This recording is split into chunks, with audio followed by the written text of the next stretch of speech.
नमस्कार। मैं बात कर रहा हूँ आस्था के महाकुंभ की, और ये बात कर रहा हूँ मैं अपने आज की जनधारा जो समाचार पत्र है उसके डिजिटल प्लेटफॉर्म जनधारा 24/7 से।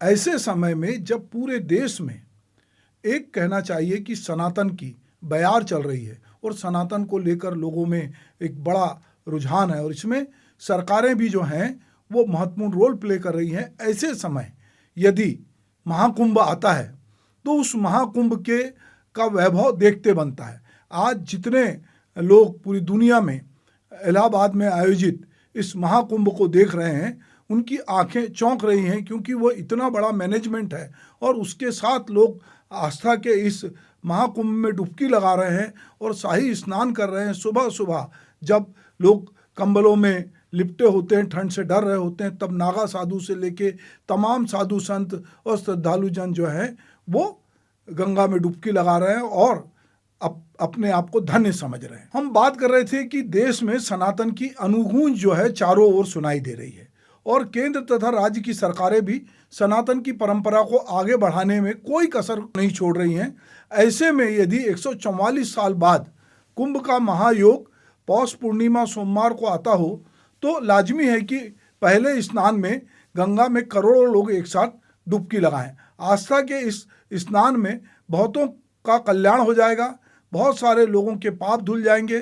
45 दिवसीय इस आयोजन में की जो शुरुआत है 13 जनवरी से हुई है।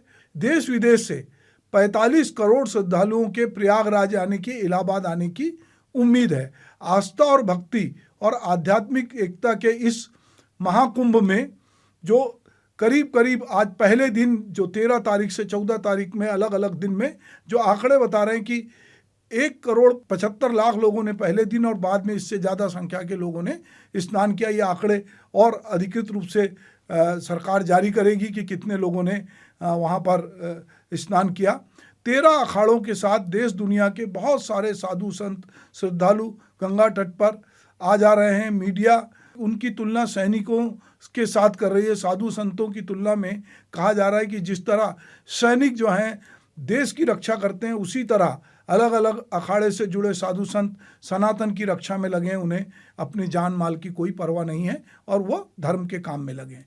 इस कुंभ का जितना धार्मिक और पौराणिक महत्व है उतना ही इसका राजनीतिक महत्व भी है। 2024 के लोकसभा चुनाव के तुरंत बाद 2025 का यह कुंभ का मेला है। यह आयोजन चुनाव के परिणाम और आगे की राजनीति को प्रभावित भी कर सकता है। देश की राजनीति में उत्तर प्रदेश अहम भूमिका निभाता है।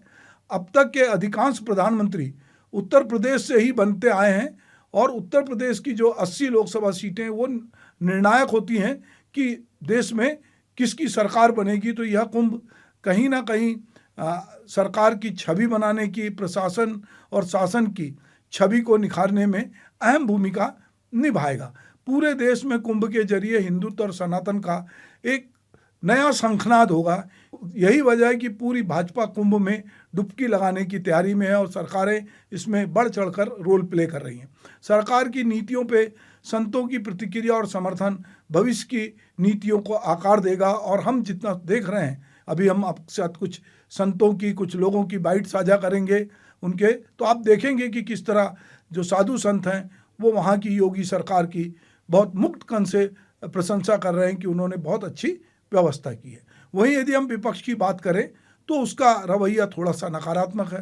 विपक्ष को ये समझ में नहीं आ रहा है कि वो इस आयोजन को, जो कि सदियों से होता आ रहा है, सरकार का आयोजन कैसे माने और सरकार को इसकी क्रेडिट कैसे दें। तो वो निश्चित रूप से इसकी खामियों को ढूंढने में लगे हैं। जो विशाल जन सैलाब वाला ये जो महाकुंभ है, इसमें पर्यावरणीय मुद्दे हैं, भीड़ प्रबंधन है, सार्वजनिक धन के उपयोग और विषयों पे सवाल लोग खड़े करेंगे। सरकार कुंभ मेले को वैश्विक स्तर पे भारत की सांस्कृतिक धरोहर के रूप में प्रस्तुत कर सकती है। विपक्षी हमेशा से भाजपा को धर्म की ध्वजा का उपयोग राजनीति में करने का उन पे ये आरोप लगाते रहे। उनको लगता है कि चाहे भगवान राम हो, चाहे कोई भी धार्मिक आयोजन हो, भाजपा को लगता है कि धर्म उसी के पास है, इसलिए विपक्ष जो है अक्सर उस पर हमलावर होता है। विपक्ष का कहना है कि भाजपा के लोग लोगों की आस्था का इस्तेमाल वोट बैंक बनाने के लिए करते हैं और साधु संत जो हैं और अखाड़े जो हैं उनको राजनीतिक दलों के प्रति समर्थन जताते हैं, जिससे आयोजन की निष्पक्षता पर भी सवाल खड़े होते हैं। महाकुंभ मेला 2025 केवल धार्मिक या सांस्कृतिक आयोजन नहीं है, यह राजनीति, प्रशासन और समाज के विभिन्न पहलुओं का संगम भी है। नेता और दलों के लिए यह अपनी छवि निर्माण और जनता के बीच जुड़ाव का एक महत्वपूर्ण अवसर है। भारत की सनातन संस्कृति, आध्यात्म और आस्था का प्रतीक महाकुंभ मेला जो है संगम नगरी प्रयागराज में शुरू हो गया है। पौष पूर्णिमा का अमृत स्नान में सुबह से ही श्रद्धालु गंगा, यमुना और सरस्वती, जो कि अदृश्य है, उस नदी के संगम में डुबकी लगाते दिख रहे हैं। देश और विदेश के विभिन्न हिस्सों से आए 45 करोड़ लोगों की, जैसा मैंने पहले भी कहा, कि आने की संभावना है। 13 जनवरी को पहला स्नान सुबह प्रातः जो है 4:32 से प्रारंभ हुआ। उसमें 13 अखाड़ों के साधु संतों ने बारी बारी से स्नान किया।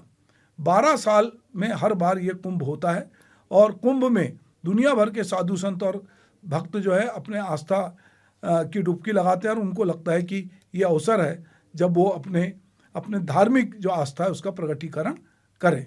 इस धार्मिक आयोजन में शाही स्नान का विशेष महत्व है, जिसे अमृत स्नान भी कहा जाता है। ऐसा माना जाता है कि शाही स्नान के दौरान पवित्र नदियों में डुबकी लगाने से पापों का प्रायश्चित होता है और पुण्य की प्राप्ति होती है।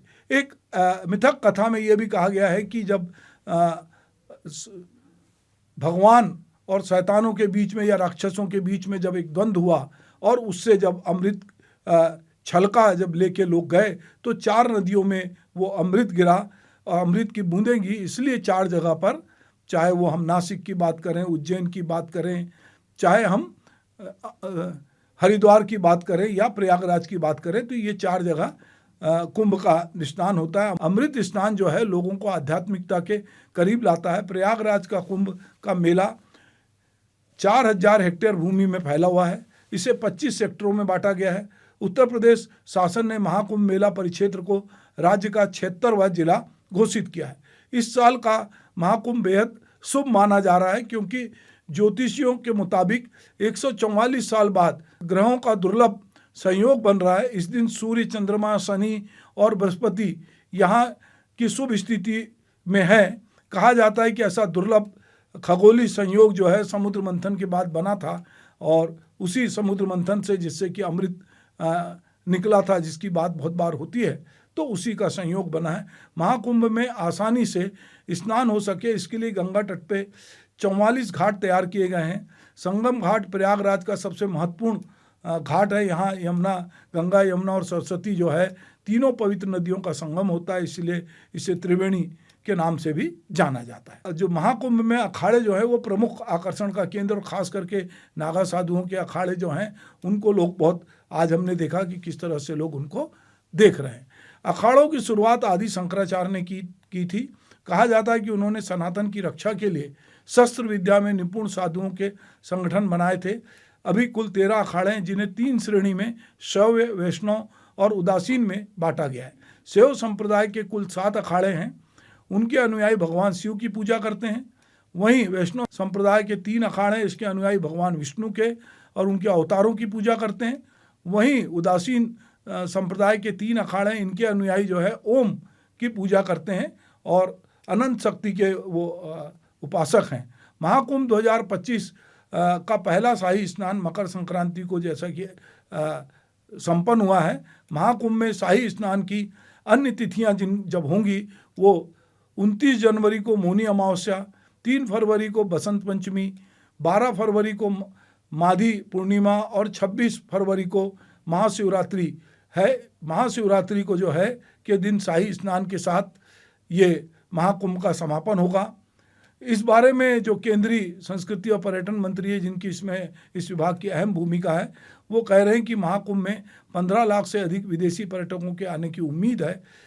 पर्यटन मंत्रालय ने विदेशी मेहमानों को ध्यान में रखकर बहुत सारे आयुर्वेदिक, योग और पंचकर्म जैसी सुविधाएं भी के लिए टेंट वहाँ पर बनाया है और एक सिटी बनाई है। तो अलग अलग जगहों में कलाग्राम 10 एकड़ में बनाया गया, जहाँ पर कि बहुत सारी सांस्कृतिक विरासत को देश की वहाँ पर दिखाया जाएगा। इसमें 4 धाम, 12 ज्योतिर्लिंगों की प्रतिकृति वाला एक भव्य प्रवेश द्वार भी, अनंत कुंभ प्रदर्शनी और देश की विविधता को प्रदर्शित करने वाले 7 सांस्कृतिक प्रांगण भी बनाए गए हैं। 230 से अधिक शिल्पकार जो हैं वो यहाँ पर जो हमारे देश की पारंपरिक कला है उसका प्रदर्शन कर रहे हैं। भारतीय रेलवे ने भी इसके लिए विशेष व्यवस्था की है। 3000 स्पेशल ट्रेनें शुरू की गई हैं। ये ट्रेनें जो है 13,000 से अधिक फेरे लगाएंगी। प्रयागराज जंक्शन के अलावा 8 सब स्टेशन भी बनाए गए हैं। ये सब स्टेशन रेलवे के 3 जोन उत्तर मध्य रेलवे, उत्तर रेलवे और पूर्वोत्तर रेलवे के जो है में बांटे गए हैं। महाकुंभ में आने वाले श्रद्धालुओं के लिए मेला प्रशासन की ओर से ठहरने की व्यापक व्यवस्था भी की गई है। 13,000 के आसपास स्पेशल गाड़ियां हैं, करीब करीब पिछले 3 साल से काम कर रहे हैं। वहाँ के प्रयागराज के आसपास के पूरे एरिया के इंफ्रास्ट्रक्चर को सुधारने में करीब 5,000 करोड़ रुपए का इन्वेस्टमेंट किया है टोटल, और बहुत सारी कैपेसिटी बढ़ाई गई है। पहले जहाँ 40 लाख लोगों को एक साथ एक दिन के अंदर इवैक्यूएट करने की फैसिलिटी होती थी, उसकी जगह करीब करीब अब 1 करोड़ से ज़्यादा लोगों को एक दिन में इवैक्यूएट कर सके, वैसी फैसिलिटीज़ की गई है। बहुत सुंदर होल्डिंग एरियाज़ बनाए गए हैं जिससे कि श्रद्धालु भक्तजन आराम से अपने श्रद्धा स्नान वगैरह करके, दर्शन वगैरह करने के बाद में वापस आके अच्छी जगह होल्डिंग एरिया में बैठें और बैठ के एक सिस्टमेटिक तरीके से प्लेटफॉर्म की तरफ जाएं। बहुत इनोवेशंस भी किए गए, वॉर रूम्स बनाए हुए हैं।